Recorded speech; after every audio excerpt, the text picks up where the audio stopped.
বন্ধুরা, হলো বৃহস্পতিবার মানে গুরুবার।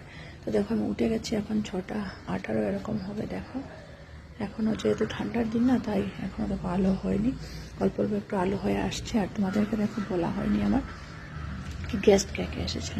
তো গেস্ট এসেছিলেন আমার মামা শ্বশুর, মাসি শাশুড়ি শিলং থেকে এসেছেন। ওইখানে যে মাসি শাশুড়ি আছেন ওনার ঘুরে ওনারা এসেছেন। তো মামা শ্বশুর এখনও যাননি, ঘুরে উড়ে এসে এখানে আছেন। এখন আর অল্প ওনার ঘোরা বাকি আছে, থাকবেন, ফেব্রুয়ারিতে যাবেন।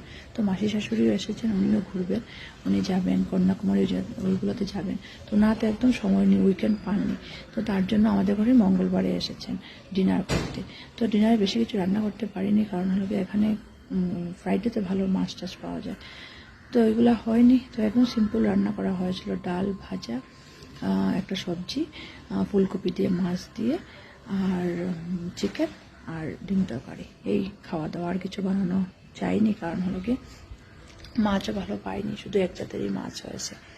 তো তোমাদেরকে বলা হয়নি, কোনো ভিডিও তো শেয়ার করতে পারিনি।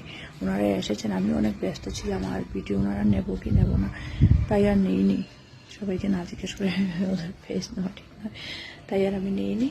তো তোমাদেরকে বলতেও পারছি না, টাইমই পাচ্ছি না। কালকে যেহেতু অল্প টাইমও ছিল, বাট কাজটা কম ছিল, কিন্তু আমার দৌড়ানো বেশি ছিল। মেয়েকে নিয়ে ডান্স স্কুলে যাওয়া, মেয়েকে নিয়ে স্কুলে যাওয়া, স্কুল থেকে আনা, ওইগুলো